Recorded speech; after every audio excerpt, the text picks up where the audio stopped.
मेरे पति मुझसे ज़्यादा मेरी पड़ोसन की बात मानता था। एक दिन पति मुझे घर से निकलने लगा तो मेरी पड़ोसन आ गई और पति को कहा कि उसे कुछ दिनों की मोहलत दे दो। मेरे पति ने मेरा हाथ उसी वक्त छोड़ दिया और मुझे मनाकर घर के अंदर ले गए। असल में मेरी शादी को 7 साल हो गए थे। मुझे कोई बच्चा नहीं हुआ था और यही वजह थी कि पति मेरे साथ अच्छा व्यवहार नहीं करते थे। फिर एक दिन पड़ोसन ने अपना बच्चा मेरी झोली में डाल दिया और बोली, उसे अपना बच्चा समझना। मैं पड़ोसन की बात मान गई और मेरा पति भी खुश हो गया। उसी रात पड़ोसन घर छोड़कर भाग गई। मुझे बहुत आश्चर्य हुआ, लेकिन जैसे जैसे वह बच्चा बड़ा होता जा रहा था, मेरा डर से बुरा हाल था, क्योंकि यह बात मेरे अलावा कोई नहीं जानता था कि वह बच्चा तो। मेरे पति बोले, कविता, मुझे लगता है अब मुझे दूसरी शादी कर लेनी चाहिए। तुम तो जानती हो कि पिछली 7 साल से मैं तुम्हारे लिए अपनी मम्मी के सामने नहीं जाता हूँ। मम्मी मुझसे बहुत नाराज़ है, मगर अब मेरी हिम्मत जवाब देने लगी है। मैं मम्मी से ज़्यादा सामना नहीं कर सकता, जबकि सच तो यह है कि मैं भी बच्चा चाहता हूँ। मुझे अपना सूना आंगन काटने को दौड़ता है। मैं तुम्हें इस बात का यकीन दिलाता हूँ कि दूसरी शादी के बाद भी मैं तुम्हें पहले के जैसा ही रखा करूँगा। तुम इस घर की मालकिन ही रहोगी। मेरा पति मेरे आंखों में आंखें डालकर मुझसे दूसरी शादी के लिए भीख मांग रहे थे। मैं तो यह सब सुनकर ही हिम्मत हार गई थी। मैंने बड़ी हिम्मत की और कह दिया कि सीधी तरह से क्यों नहीं कहते कि मुझसे दिल भर गया है आपका। अब आप दूसरी औरत चाहते हैं जो आपकी ज़िंदगी को रंगीन बना दे, क्योंकि साथ निभाने वाले तो साथ निभाते ही हैं, चाहे समस्या कितनी भी कठिन क्यों ना हो। रमेश की बात सुनकर मैं सदमे से निहाल हो गई थी। मैं बहुत मायूस हो गई थी। मुझसे वहाँ बैठा नहीं गया। मैं उठकर कमरे से बाहर निकल आई। आंसू थे कि थमने का नाम ही नहीं ले रहे थे। मैं अपने आंगन में बैठी अपने नसीब पर रो रही थी। जब पड़ोसन ने मुझे छत से रोते हुए देखा तो मेरे पास आ गई और बोली, क्या बात है कविता, ऐसे क्यों रो रही हो? मैं बोली, मेरे पति ने दूसरी शादी की बात की है। वह कहता है कि तुम माँ नहीं बन सकती, अब मैं दूसरी शादी कर लूँगा। मेरी पड़ोसन पूजा बोली, मेरी बहन, तुम परेशान मत हो, सब कुछ ठीक हो जाएगा। पूजा बहुत देर तक मुझे समझाती रही, लेकिन मेरे दिल की बेचैनी कम नहीं हुई। मैं उदास मन से आकर अपने रूम में पड़ी रही। उसी रोज़ मेरी सास ने मेरे पति को दूसरी शादी के लिए इतना तंग किया कि मेरा पति मुझे उस दिन से घर से निकलकर मुझे डिवोर्स की बातें करने लगा। यह तो भला पूजा, जिसने वक्त पर आकर मेरे पति से कहा कि उसे कुछ दिनों की मोहलत दे दो, अगर तभी उसने कोई खुशखबरी नहीं सुनाई तो आप उसे घर से निकाल देना। मेरा पति पड़ोसन की बात मानकर मुझे घर के अंदर ले आया। मैं बहुत हैरान हुई थी कि रमेश पूजा की बात कैसे इतनी जल्दी मान गया था। खैर, मैं चुप रह गई। अभी उस बात को 2 दिन ही बीते थे कि पूजा मेरे पास आई और बोली, कविता, किसी दाई को बुला दो, मुझे डिलीवरी दर्द उठ रहा है। मैं तो उसकी बात सुनकर हैरान रह गई थी। मैं बोली, पूजा, यह सब क्या, कैसे हुआ? दरअसल पूजा हमारे पड़ोस में 5 महीने पहले ही किराएदार के तौर पर रहने आई थी। वह बहुत ही अच्छी और दयालु औरत थी। उससे मेरी खूब दोस्ती हो गई थी। उसने मुझे सिर्फ इतना बताया कि वह शादीशुदा है और उसका पति बाहर विदेश में रहता है। उसने मुझे अपने बारे में कुछ नहीं बताया था और ना ही उसके शरीर से कुछ पता चलता था। पूजा ने अचानक दाई को क्यों बुलाने के लिए कह दिया तो मैं सोच में पड़ गई थी। मैं उसकी बात सुनकर बौखला गई थी कि मैं दाई का कहाँ से इंतज़ाम करूं। मैं जल्दी भागकर बाहर निकली और अपनी एक पड़ोसन के घर चली गई। मेरे लिए अच्छा हुआ कि उसके पास दाई का नंबर था। उसने कॉल करके दाई को बुलवा लिया था। दाई पूजा के कमरे में चली गई, जबकि मैं बाहर बैठी उसके लिए प्रार्थना ही कर रही थी। करीब 2 घंटे बाद दाई कमरे से बाहर आई। वह बहुत खुश थी। पूजा ने एक बेटी को जन्म दिया है। मैं खुशी खुशी उस बच्ची को देखने गई। बहुत ही प्यारी बच्ची थी। तभी पूजा ने अपनी बच्ची मेरी गोद में डाल दी और बोली, बहन, इस बच्ची को आज से अपनी बेटी समझो। उसको अपने पति की गोद में डाल दो और बता दो कि तुमने उसे गोद लिया है।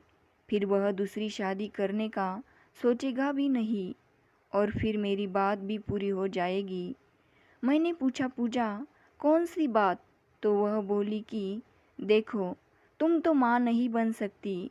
मेरे कहने पर ही तुम्हारे पति ने तुम्हें कुछ दिनों की मोहलत दी है।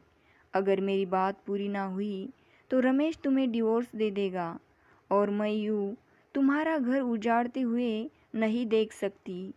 मैं पूजा की बात सुनकर बहुत खुश हो गई, मगर मैं बोली, पूजा, ऐसा कैसे हो सकता है? क्या तुम्हारे पति ने इस बच्ची को देने से नहीं रोका? पूजा बोली, कविता, तुम इस बात की फिक्र मत करो। मैं अपने पति से कह दूंगी कि बच्ची पैदा होते ही मर गई थी। मैं बोली, पूजा, तुम मेरे खातिर इतना बड़ा झूठ कैसे बोल सकती हो? पूजा ने मेरे हाथ पर हाथ रख दिया और बोली, तुम क्यों इतनी फिक्र कर रही हो? दरअसल बात यह है कि मैं अभी बच्चे की जिम्मेदारी उठाने के लिए तैयार नहीं हूँ। खुद तो मेरा पति विदेश चला गया है। मैं क्यों उसके लिए खुद को इतनी परेशानी में डालूंगी? मैं चुप रह गई थी, लेकिन मुझे लगता था जैसे पूजा मुझसे झूठ बोल रही है। वह जानबूझकर उस बच्ची से जान छुड़ाना चाहती थी। फिर मैंने भी खुशी खुशी उस बच्ची को ले लिया। अगर उसको कदर नहीं थी तो क्या हुआ, मेरी ममता तो प्यासी थी और उस बच्ची को देखकर मेरी ममता छलक पड़ी। मैं उस बच्ची को गोद में भरकर घर ले आई और बोली, यह देखो रमेश, हमारी बेटी। मेरी बात सुनकर रमेश बहुत हैरान हुआ। वह बोला, हमारी बेटी कैसे? मैंने रमेश को पूजा की सारी बात बता दी। वह बहुत खुश हो गया और बोला, बहुत बहुत मुबारक हो कविता, तुम माँ बन गई हो और मैं बाप बन गया हूँ। भगवान की कृपा है जो उसने मुझे बच्चा दे दिया है। अब मुझे दूसरी शादी की कोई ज़रूरत नहीं है। रमेश के मुंह से यह सब सुनकर मेरी खुशी का कोई ठिकाना नहीं रहा। मेरी आंखों में आंसू आ गए। मेरा घर उजाड़ने से बच गया। मेरा प्यार मुझसे जुदा होते होते बच गया। मैं उस बच्ची का माथा चूमने लगी।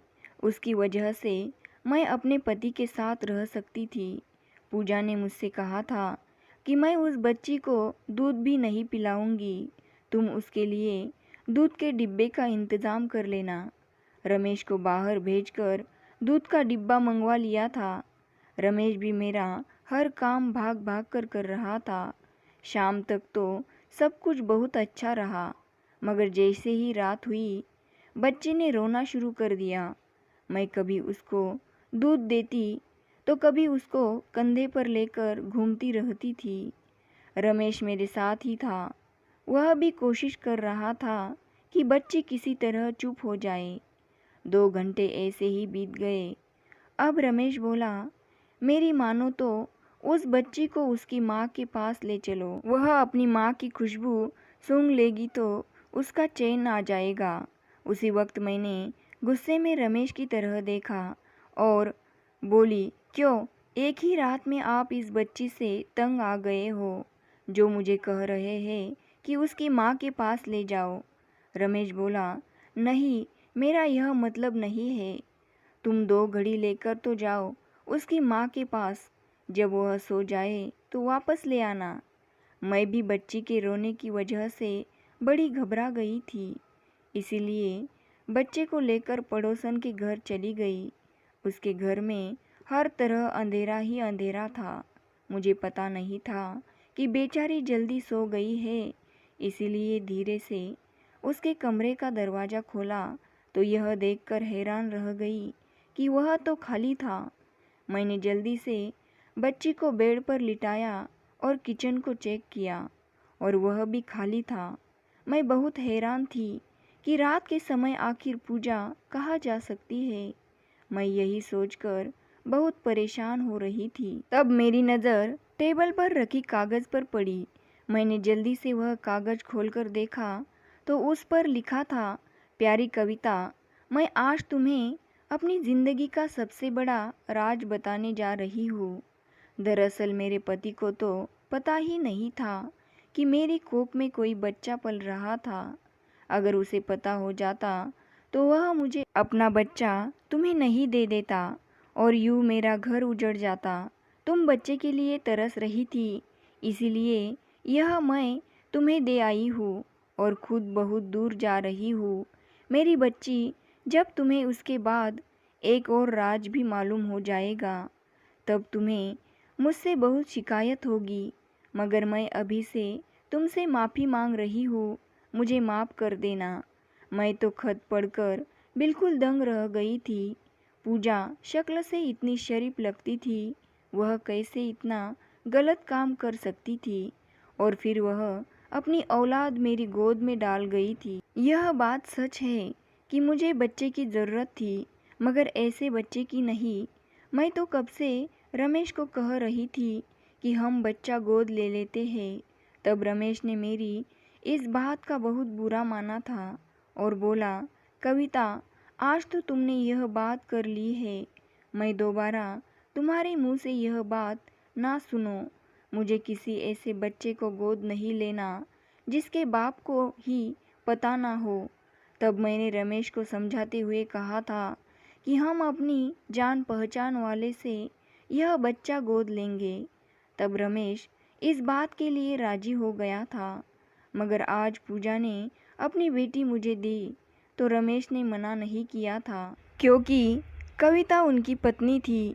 उसके कैरेक्टर पर उन्हें किसी भी तरह का कोई शक नहीं था। बच्ची अब सो चुकी थी। मैं भारी दिल के साथ अपने घर पर आ गई। रमेश भी सो चुका था। मैं भी लेट गई और सोचने लगी कि मैं कैसे बताऊं कि मैंने रात आंखों आंखों में काट दी थी और फिर उस फैसले पर पहुंची कि मैं रमेश को पूजा की हकीकत के बारे में नहीं बताऊंगी। सुबह हुई तो बच्ची फिर से रो रही थी। रमेश बोला, उसकी माँ को बुला लाओ, बल्कि ऐसा करो उसे नाश्ता भी दे दो, कहीं पूजा की तबीयत तो नहीं खराब हो गई। मैंने कहा, ठीक है, मैं जाती हूँ, उसकी तबीयत भी पूछ कर आऊँगी। मैंने बच्ची रमेश को दे दिया और खाने की थाली सजाकर पूजा के घर चली गई। उस बीच मैंने बहाना कर दिया था। फिर मैं जल्दी से वापस आई और बोली, रमेश, पूजा तो अपने घर में नहीं है, उसका घर खुला है और उसके घर में कोई सामान भी नहीं है। रमेश बेहद हैरान हुआ और बोला, क्यों, वह कहाँ जा सकती है? मैं बोली, वह रात जब मैं उस बच्ची को उसके पास लेकर गई तब भी वह कह रही थी कि अगर मैं यहाँ रही तो सारी ज़िंदगी तुम मेरी एहसानमंद रहोगी, इसीलिए मुझे यहाँ से चली जाना चाहिए। मैं समझी वह मजाक कर रही है, इसीलिए कुछ भी कहे बिना वापस वहाँ से आ गई और अब जाकर देखा तो वह घर में नहीं है। रमेश उसके लिए परेशान हो गया था। वह बोला, मैंने आज तक पूजा जैसी औरत नहीं देखी। मैंने दिल से भगवान को दुआ मांगी कि रमेश को इस बच्ची की असलियत नहीं पता चलनी चाहिए। दिन यूं ही गुजरने लगे। हमने उस बच्ची का नाम रखा था। मैंने उसके सारे काम के लिए नौकरानी रख ली थी। मैं बस उसके साथ खेलती थी या उसे सुला दिया करती थी।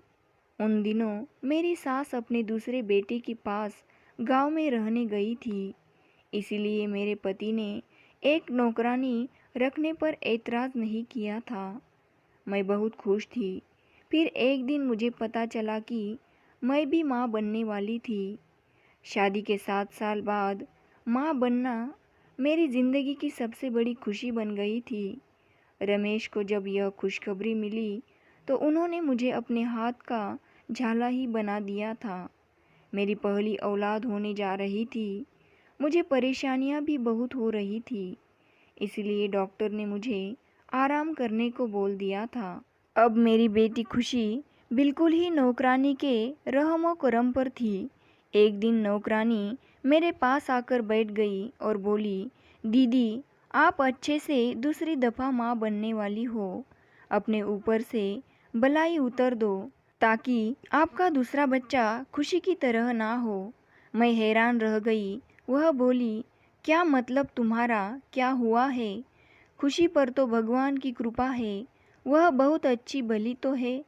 अचानक नौकरानी कुछ हड़बड़ा गई और बोली, जी ऐसा ही ख्याल है मेरा।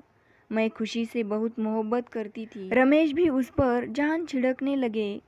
अब मेरे लिए हमारी पहली औलाद थी। इस बार भगवान ने मुझ पर कृपा की थी। मुझे माँ बनने का सौभाग्य मिला था, लेकिन खुशी के लिए मेरी मोहब्बत कम नहीं हुई थी। धीरे धीरे समय गुजरता गया। भगवान ने मुझे बेटा दिया था। मेरा परिवार पूरा हो गया था।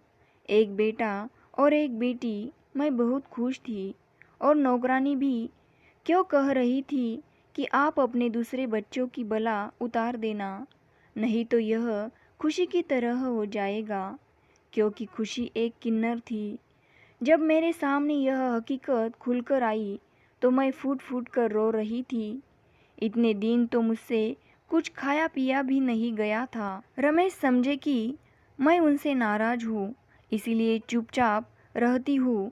रमेश ने मेरे लिए नौकरानी की व्यवस्था कर दी थी, लेकिन मैंने नौकरानी को मना कर दिया।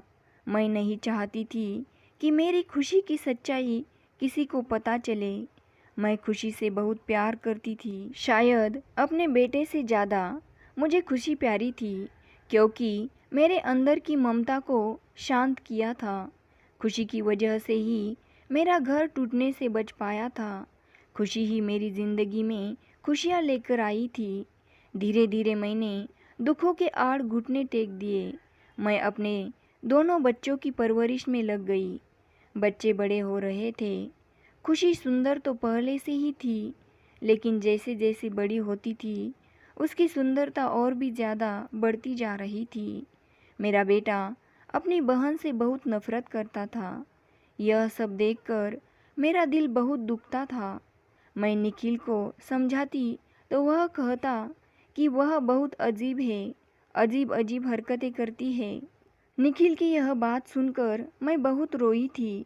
मैंने समझाया था कि निखिल ऐसा इसीलिए क्योंकि वह अभी कुछ बीमार है, धीरे धीरे ठीक हो जाएगी।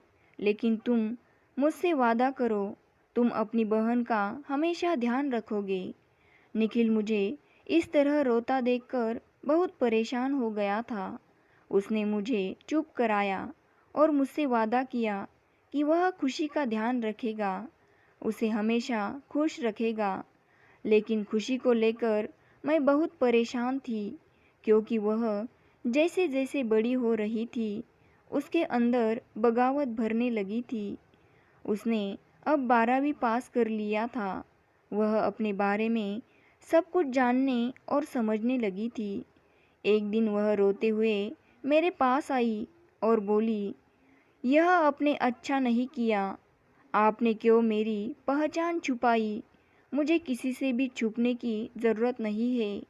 मुझे भगवान ने जैसा बनाया, मुझे वैसी ही पहचान के साथ जीना होगा। खुशी को इस तरह रोता हुआ देखकर मैं भी तड़प उठी थी। मैंने उसे अपने सीने से लगा लिया। धीरे धीरे खुशी का व्यवहार रूटीन में आने लगा था। एक दिन रमेश ने बहुत ही गुस्से में खुशी पर थप्पड़ की बारिश कर दी। मैंने जैसे तैसे खुशी को बचाया था। मैंने रमेश को खुशी को मारने की वजह पूछी तो रमेश ने गुस्से से अपना फ़ोन मेरी तरफ बढ़ा दिया। रमेश के व्हाट्सएप पर किसी ने एक वीडियो डाली थी जिसमें खुशी डांस कर रही थी। खुशी ने अपना सोशल मीडिया पर अकाउंट बना हुआ था और उस पर यह भी लिखा गया था कि मैं किन्नर हूँ। मैं फ़ोन हाथ में पकड़े दीवार के सहारे खड़ी हुई थी। एक बार फिर खुशी की तरफ गुस्से से बढ़े थे और चिढ़ते हुए कहा, इस शब्द का तुम्हें मतलब भी पता है? इस शब्द का लिखना बचपना समझा रहे थे। और तभी आगे बढ़कर मैंने रमेश से कहा, रमेश, यह सच है, हमारी खुशी सचमुच किन्नर है। यह बात सुनते ही रमेश के चेहरे पर मौत का सन्नाटा फैल गया था। उन्हें शायद मेरी बात का विश्वास नहीं हो रहा था। बहुत देर तक तो वह कुछ बोल ही नहीं पाए। जब बोलने की हालत में हुए तो बस इतना मुंह से निकला, कविता, यह तुम क्या कह रही हो? कह दो कि झूठ है। नहीं रमेश, यह सच है। जो भी है मैं कह रही हूँ, बिल्कुल सच है। तभी खुशी बोली, पापा, जब मुझे भगवान ने ऐसा बनाया है तो मुझे इस बात पर कोई शर्म नहीं है। अगर आप लोगों को इस बात पर शर्म आती है तो मुझे मेरे जैसे लोगों के पास भेज दीजिए। मैं अपनी पहचान खुद बना लूँगी। लेकिन अब मैं छुप छुप कर नहीं रहूँगी। नहीं रहना मुझे आप लोगों के साथ। इतना सुनते ही रमेश गुस्से से तो गए और खुशी का हाथ पकड़कर उसे घर से बाहर निकाल दिया। ठीक है, जैसी तुम्हारी मर्जी वैसा करो। आज से तुम हमारे लिए मर गई हो। यह कहकर रमेश ने अंदर से दरवाज़ा बंद कर लिया। मैं तो रही, चिल्लाती रही, पर रमेश ने मेरी नहीं सुनी। मैंने दरवाज़ा खोला और रमेश से कहा कि खुशी के साथ जाऊंगी। अभी मैंने पैर दरवाजे के बाहर निकाला ही था कि रमेश ने कहा, अगर तुम खुशी के साथ गई तो मैं तुम्हें तलाक दे दूंगा। रमेश के मुंह से यह शब्द सुनते ही मैंने अपने पैर अंदर कर लिए और भागती हुई अपने कमरे में आई और बेड पर गिरकर रोने लगी। मेरे पीछे पीछे निखिल भी रोता हुआ आया था। मम्मी, खुशी मेरी बहन है, मैं उसे अकेला नहीं छोड़ सकता। लेकिन रमेश ने निखिल को भी नहीं जाने दिया। धीरे धीरे रात गहरी हो रही थी, लेकिन मेरी आंखों में नींद नहीं आ रही थी। मैंने महसूस किया कि जैसे रमेश भी रो रहे थे। कुछ भी कहो, आखिर खुशी को उन्होंने अपनी बेटी की तरह पाला था। सुबह हुई, मैं घर के काम कर रही थी, तभी दरवाजे पर किसी ने दस्तक दी। मैंने दरवाज़ा खोला तो सामने खुशी आ खड़ी थी। मुझे सामने देखकर वह मुझसे लिपट कर रोने लगी। रोते हुए कहने लगी, मुझे घर से दूर मत भेजो। इस घर से दूर होकर मैं मर जाऊंगी। मैं आप लोगों के बिना नहीं रह सकती। खुशी को इतनी खराब और बदवास हालत में देखकर मेरा दिल धक से रह गया था। मैं खुशी को अंदर लेकर आई। उसने पानी पिलाया और उसे पूछा, क्या हुआ है तुझे? सब ठीक तो है ना? खुशी ने रोते हुए बताया कि मम्मी, मैं घर से गुस्से से निकल गई थी, यह सोचकर कि मैं अपने जैसे लोगों के साथ रहूंगी, आप लोगों के साथ नहीं रहूंगी। अभी मैं कुछ ही दूर गई थी कि लड़कों ने मुझे पकड़कर अपनी गाड़ी में डाल दिया और एक ढाबे पर ले गए। उन लड़कों के इरादे अच्छे नहीं थे।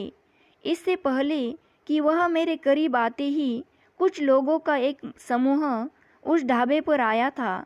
उन लोगों ने जब उन लड़कों छेड़ते हुए देखा तो उन्होंने मुझे बचा लिया। बाद में पता चला वह समूह तो किन्नर लोगों का था। फिर रात में उन लोगों ने मुझे अपने पास ही रखा।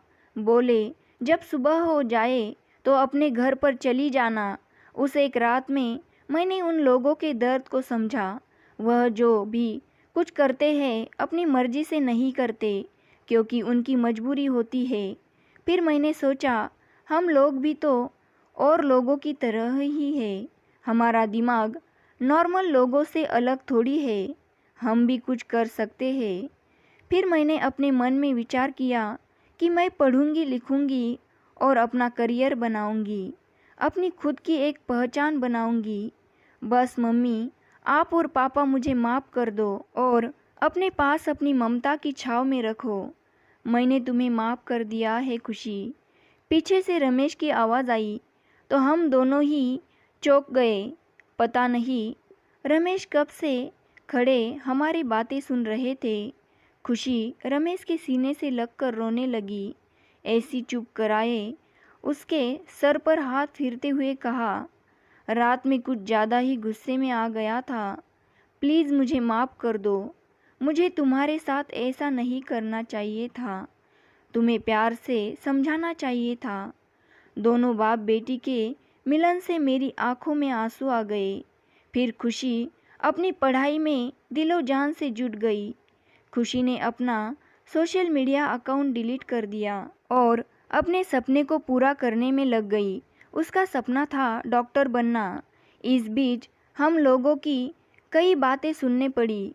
हिम्मत भी हारी, लेकिन रमेश और मेरे हौसला देने पर वह आगे बढ़ती गई और आज मेरी खुशी एक बहुत ही कामयाब डॉक्टर है।